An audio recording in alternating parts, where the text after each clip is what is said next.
వర్దా తుఫాను ప్రభావంతో రాగల 24 గంటల్లో తమిళనాడు సహా కోస్తాంధ్ర రాయలసీమల్లో వర్షాలు కురిసే అవకాశం ఉందని హైదరాబాద్ వాతావరణ కేంద్రం ప్రకటించింది. కోస్తాంధ్రలోని నెల్లూరు, ప్రకాశం జిల్లాల్లో విస్తృతంగా వర్షాలు పడతాయని, అక్కడక్కడ భారీ నుంచి అతి భారీ వర్షాలు కురిసే అవకాశం ఉందని వాతావరణ కేంద్రం సంచాలకురాలు నాగరత్న ఈటీవీకి ఇచ్చిన ముఖాముఖిలో పేర్కొన్నారు.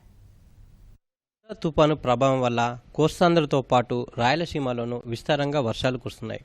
అటు తమిళనాడు కూడా దీని ప్రభావం బారిన పడింది. అయితే ప్రస్తుతం ఈ వరద తుఫాను ఎక్కడ ఉంది, దీని ప్రభావం ఏ రకంగా ఉండబోతుందనే వివరాలను మనకు వివరించేందుకు హైదరాబాద్ వాతావరణ కేంద్రం సంచాలకులు నాగరత్న గారు మనతో పాటు ఉన్నారు. నాగరత్న గారిని అడిగి మరిన్ని వివరాలు తెలుసుకుందాం. నమస్కారం మేడం, చెప్పండి, ప్రస్తుతం ఈ వరద తుఫాను ఎక్కడ ఉంది, దీని పరిస్థితి ఎలా ఉంది?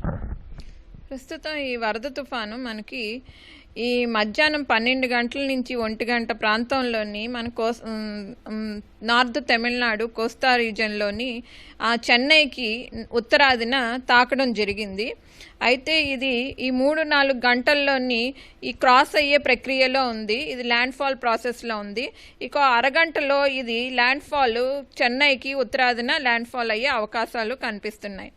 అయితే చూసుకున్నట్లయితే ఈ తీవ్ర తుఫాను మనకి ఈ దక్షిణ కోస్తా ఆంధ్ర జిల్లాల్లో నెల్లూరు కానీ, చిత్తూరు కానీ, అలాగే ఉత్తర తమిళనాడులో చూసుకున్నట్లయితే తిరువల్లూరు కానీ, కంచీపురం ఈ జిల్లాల్లో కానీ దీని యొక్క ప్రభావం చాలా బాగా ఎక్కువగా కనిపిస్తుంది.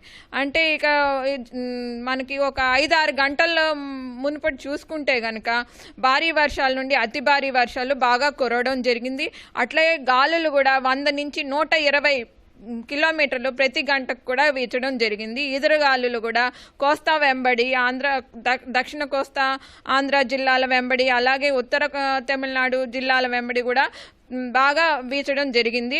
దీని ప్రభావం వల్ల కొన్ని ప్లేసెస్ అంటే ఇప్పుడు వరదరాయపాలెం మన చిత్తూరు జిల్లాలో తీసుకుంటే 30 సెంటీమీటర్ల పైన వర్షం కురవడం జరిగింది.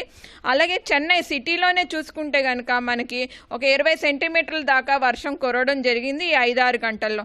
అంటే ఈ 5-6 గంటల్లో పొద్దున్నుంచి చూసుకుంటే మనకి భారీ నుండి అతి భారీ వర్షాలు, అలాగే తీవ్ర భారీ వర్షాలు కూడా కురవడం జరిగింది. అట్లాగే ఈ ఈదురు గాలులు ఎక్కువగా ఉండటం వల్ల 100 నుండి 120 కిలోమీటర్లు ప్రతి గంటలు వీచడం వల్ల చెట్లు కొమ్మలు అవి కూడా పడటం జరిగింది. కొన్ని ప్రదేశాల్లో కూడా కొన్ని వాహనాలు ఆగిపోవడం కూడా జరిగింది. అయితే ఈ వరద తుఫాను మొట్టమొదటిసారిగా ఎప్పుడు ఏర్పడింది, ఎలా రూపాంతరం చెందుతూ వచ్చింది, దీని ప్రభావం ఇంకా ఎన్ని రోజుల పాటు ఉండబోతుంది? గత 10 రోజులుగా మనం చూసుకున్నట్లయితే ఆగ్నేయ బంగాళాఖాతంలో ఇది మనకి ఒక చిన్న వార్టెక్స్ లాగా ఫామ్ అయింది. తర్వాత ఇది మనకి వాయుగుండంగా మారి తీవ్ర వాయుగుండంగా కూడా మారింది. ఆ తర్వాత ఇది తుఫానుగా కూడా మారింది. ఇది ముందు మనకి ఉత్తర దిక్కున కదలడం జరిగింది. ఆ తర్వాత వాయు దిక్కుగా కదిలి మెల్లిగా పశ్చిమ దిక్కుకి 2 రోజుల్లో మనకి చెన్నై తీర ప్రాంతాల్లో మనకి ఈ రోజు ఉదయానికి అంటే ఈరోజు మధ్యాహ్నానికి మనకి 12 గంటల నుంచి 1 గంట సమీప ప్రాంతాల్లో ఆ టైంలోని అది చెన్నై సిటీ దగ్గర మనకి తీరం తాకడం జరిగింది. అయితే దీని ప్రభావం వల్ల శ్రీహరికోట, నెల్లూరు, చిత్తూరు ఈ ప్రాంతాల్లోని దీని ప్రభావం వల్ల భారీ నుండి అతి భారీ వర్షాలు, తేలికపాటి నుంచి మోస్తారు వర్షాలు కూడా చాలా చోట్ల కురవడం జరిగింది. ఇక ఇప్పుడు 1-2 గంటల్లో కానీ ఈ తీరాన్ని దాటితే గనక ఈ తీవ్ర తుఫాను మనకి ఈ ల్యాండ్ రీజన్లోకి వెళ్ళింది. అయితే ఇది మనకి ఇప్పుడు అతి తీవ్ర తుఫానుగా ఇక 2 గంటల ముందే ఇంటెన్సిటీ తగ్గడం జరిగింది. అట్లాగే ల్యాండ్ మీదకి వెళ్ళాక దీని యొక్క తీవ్రత ఇంకా తగ్గి తుఫాన్గా కూడా మారే అవకాశాలు ఉన్నాయి. ఈ తుఫాన్గా మారాక రేపటి ఉదయానికి ఇది వాయుగుండంగా కూడా మారే అవకాశం ఉంది. అయితే ఈ వాయుగుండంగా మారినప్పటికీ మనకి ఇంటీరియర్ రీజన్స్ ఏవైతే ఉన్నాయో రాయలసీమలోని కడప, చిత్తూరు, కర్నూలు, అనంతపురం ఈ జిల్లాల్లో కూడా మనకి తేలికపాటి నుంచి భారీ వర్షాలు చాలా చోట్ల కురిసే అవకాశాలు ఉంది. 1-2 చోట్ల భారీ వర్షాలు కూడా కురిసే అవకాశాలు కూడా ఉన్నాయి. అలాగే తమిళనాడు రీజియన్లో, నార్దర్న్ తమిళనాడు రీజియన్లో చూసుకుంటే ఆ ప్రదేశాల్లో కూడా తేలికపాటి నుంచి ఒక మోస్తారు వర్షాలు చాలా చోట్ల కురిసే అవకాశాలు ఉన్నాయి. అయితే ఇది మనకి రేపటి తర్వాత ఇది క్రమేపా ఈ ఇంటీరియర్ రీజియన్స్ కర్ణాటకలో కదిలి అలాగే అరేబియా మహాసముద్రంలో కూడా వెళ్ళే అవకాశాలు మనకి కనిపిస్తున్నాయి.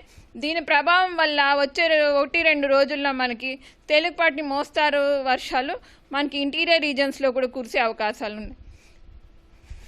ముఖ్యంగా కేవలం కోస్తాంధ్ర ప్రాంతాల్లోనే ఎక్కువగా భారీ వర్షాలు కురిసే అవకాశం ఉందా, లేకుంటే ఇతర జిల్లాల్లో కానీ ఇతర ప్రాంతాల్లో ఏమైనా వర్షాలు కురిసే అవకాశం ఉందా? కోస్తాంధ్ర ముఖ్యంగా సముద్ర తీర ప్రాంతాల్లో ఉండే ప్రజలు ఏ రకంగా అప్రమత్తంగా ఉండాలని మీరు చెప్తారు?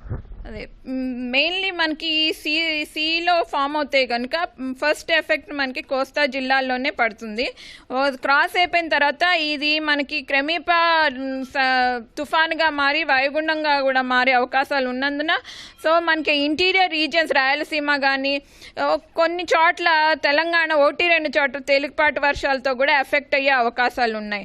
అయితే చూసుకుంటే కనుక ఉత్తరాది జిల్లాలు అంటే నార్దర్న్ కోస్టల్ ఆంధ్రప్రదేశ్, ఉత్తర కోస్తా ఆంధ్ర జిల్లాల్లో కూడా మనకి తేలికపాటి నుంచి ఒక మోస్తారు వర్షాలు అక్కడక్కడ కురిసే అవకాశాలు కూడా ఈరోజు మనకి కనిపిస్తున్నాయి. ఎందుకంటే ఔటర్ బ్యాండ్స్ అనేవి ఉంటాయి మనకి క్లౌడ్ బ్యాండ్స్, దాని ప్రభావం వల్ల ఆ జిల్లాల్లోని మనకి తేలికపాటి నుంచి ఒక మోస్తారు వర్షాలు అక్కడక్కడ 1-2 చోట్ల కూడా కురిసే అవకాశాలు.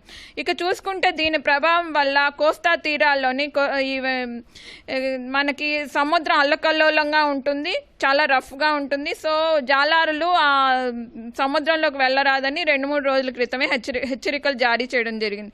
అయితే ఏదైతే చెన్నై ఆ తదితర ప్రాంతాల్లో ఉన్నాయో ఆ జిల్లాలు, మన దక్షిణ కోస్తా ఆంధ్ర జిల్లాలు అవ్వచ్చు, తమిళనాడులో కొన్ని జిల్లాలు అవ్వచ్చు, ఆల్రెడీ వాళ్ళకి హెచ్చరికలు జరిగిన లోతట్టు ప్రాంతాల వాళ్ళని ఎలివేటెడ్ ప్లేస్కి తీసుకెళ్ళడం జరిగింది, షెల్టర్ జోన్స్కి. సో జలమయ్యే అవకాశాలు ఉన్నాయి. అట్లాగే మన ఈ వర్షాల వల్ల క్రాప్స్ కూడా, ఇప్పుడు క్రాప్స్ పంట వచ్చే టైం కాబట్టి బనానా అవ్వండి, ప్యాడీ అవ్వండి, పపాయ అవ్వండి, ఇవన్నీ కూడా కొంచెం నీట మునిగే అవకాశాలు మనకు కనిపిస్తున్నాయి. ముఖ్యంగా తుఫాను తీరం దాటే సమయంలో పెద్ద ఎత్తున గాలులు వీచే అవకాశం ఉందని చెప్తున్నారు. అయితే ఎన్ని కిలోమీటర్ల వేగంతో గాలులు వీచే అవకాశం ఉంది? తద్వారా ఫలితంగా ఎలాంటి నష్టం ఏమైనా జరిగే ఆస్కారం ఏమైనా ఉందంట? ఇప్పుడు మనకి మేలైన విషయం ఏంటంటే అతి తీవ్ర తుఫాను మనకి తీవ్ర తుఫాన్గా మారింది. సో మనకి గాలులు 80 నుంచి 90 కిలోమీటర్లు ప్రతి గంటకి వీచే అవకాశాలు ఉన్నాయి. అలాగే ఇంకా 12 గంటల్లో చూస్తే తుఫాన్గా కూడా మారే అవకాశాలు ఉన్నాయి. కాబట్టి గాలుల తీవ్రత తగ్గుతోంది క్రమేపా.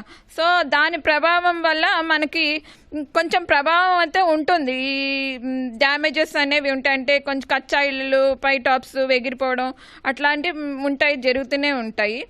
వర్షం కూడా 1-2 రోజుల వరకు ఇన్లాండ్ రీజన్స్లో కూడా కురిసే అవకాశాలు ఉన్నాయి. ముఖ్యంగా ఈ వార్త